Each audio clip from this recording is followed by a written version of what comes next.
Welcome back, folks. The Dow Industrials are down down 68. Nasdaq is up 2. S&Ps are down 8.5. Let's go over to our man, Mr. Jack Gleason, as we do each and every Thursday at 40 past the hour.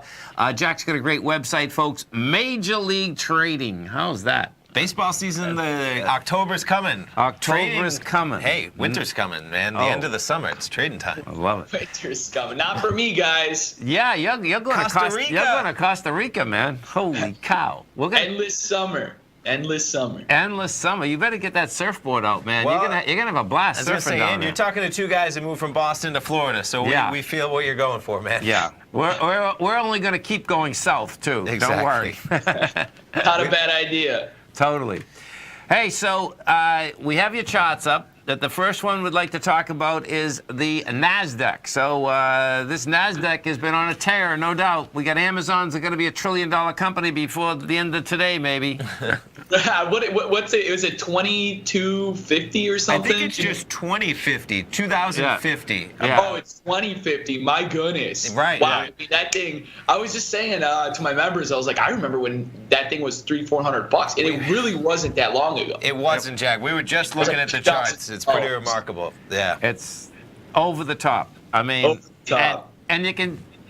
I don't see anything stopping it. I mean, so we just looked at it. This month, it's going up $300 practically, and then you go back to what was it? April, it was at like $1,300. Let alone how quickly. I mean, it's remarkable. $700 in 5 months. Yeah. Yeah, I mean the Nasdaq has been so volatile. I mean, I usually use a 20-tick stop. I've had to widen it out quite a bit just because.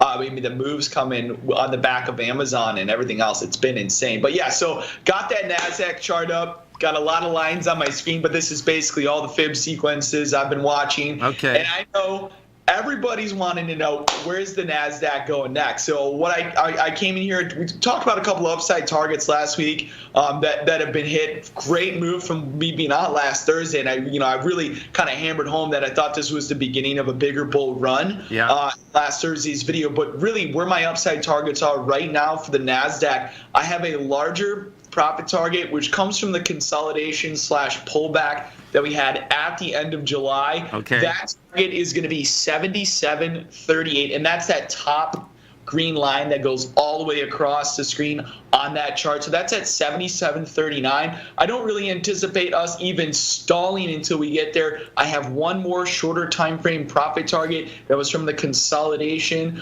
of the week of August 20th and a little bit before, and that's a negative 61 target. That's 77.1475. So 77.1475 and 77.3875. Those are going to be your two levels that you'll probably see some sellers just take profit. Doesn't mean they're at this point. Anytime we have new all-time highs, there's no resistance, right? Right. Things just keep going. So all we have is profit targets, which are measures based on previous pullbacks and consolidation phases. And so right now, folks, we're at 76.72. So we're talking still some action. And as Jack just said, it gets pretty intense, folks, when there's nothing on the left-hand side of the chart, meaning there's no resistance. Who's going to sell their Amazon right now? Nobody, right? Not till $1 trillion, if not $2 trillion. I saw articles yesterday talking about $2 trillion. Who's going to be the first $2 trillion and how Amazon has the leg up? So amazing. Yeah. Amazing is right. Gosh. Okay, so next chart out here. What do we got oil and crude. Where do you want to go to, Jack? We'll go to. We have. Let's crude see. and gold. Excuse me. Yes. Oil and crude. Yeah. I know, both right? those charts. We'll go over both of those charts. So gold. So I do think I was actually looking to participate on the 1201.6 support zone here in gold. Now we did get that level front run. I believe it was like 5 or 6 ticks. We came down into that. If I start seeing a reaction 5 or 6 ticks away from a support level I'm anticipating, I'll begin to look to try to just get long more aggressively. That's what I saw here this morning. Yeah. I think that, gold, what was it? Thursday? Was it last Thursday? Or no. What was the day? It was last Friday. Last Friday. It broke the B point, had the volume, had the price spread, had everything. Right. Oh, yeah. I think it was the biggest move to the top side in 7 months. Right. Which anytime you see the biggest move in any direction in 7 months, that's a market you want to watch. If you haven't been interested in gold get interested. I do think that we're going to see a continuation up. That was on the back of those Jerome Powell comments talking about potentially maybe not raising those interests. So you have the whole fundamental opinion there that can drive this price higher. What I'm looking for gold to do, we'll see if it happens by the time I'm on the show next week, is move up towards a 1232.5 target over next week. We really need to get above that 1214 level. It'll be 1214, 1219 half. And then once we get through those highs and be looking for, this would be the continuation. We had the reversal. Right. This is the pullback. This would be the first continuation after the reversal. So it's important that bulls hold here. If they don't, my next downside support is going to be 1195.6, so you can mark that up too. So 1195.6, if we do trade to the downside, if we get to the upside, I'm looking for a continuation back up to the top side of the range. It'll be our first pullback, really, that's held and made a swing high in some time. So that'll be 1234, 1232 area that I'm looking for a completion of that target. Nice. Now, oil. Let's talk oil out here.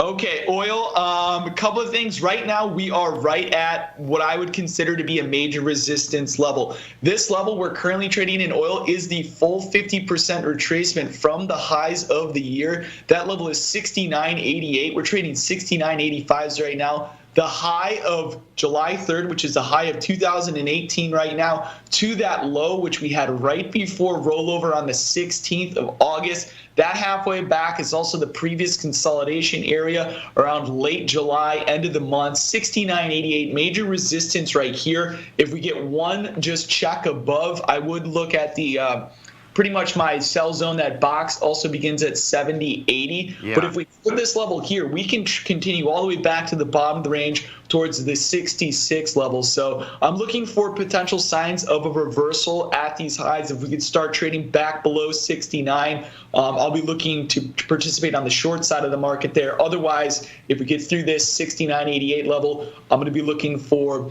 another sell zone up at that 70.80. Yeah, when we look back, Jack, at May and July, whoever those sellers are, those are two. They nailed that oil contract 2 separate days, and and that's right. We're right at it. So you can see those bulls and bears are going to fight it out right where we are. It's pretty wild. Yeah, absolutely. So this is one of those things where it's like bulls. They got to continue it straight up. If it starts looking weak. Tomorrow we'll have the rig report, which might affect it. We already had the nat gas report here today. Didn't really do much with oil, but something to pay attention to. I did read that these are the highest prices for Labor Day weekend in 4 years. 4 years. See that, right? We're at $70 oil. Yeah. Yeah. No doubt. So, hey, listen, when are you going down to Costa Rica? November 1st, I actually just submitted my deposit for my short-term lease, home on the beach. We'll get locked in. We'll get our tickets, man. Perfect. All right, let's do it, guys. Have a good one. Live from Costa Rica. Totally. We can't wait. Jack, you have a great weekend, safe weekend. We look forward to speaking to you next Thursday, man. Take care, guys. Thanks, Jack. Stay right there, folks. Tommy and I come right back.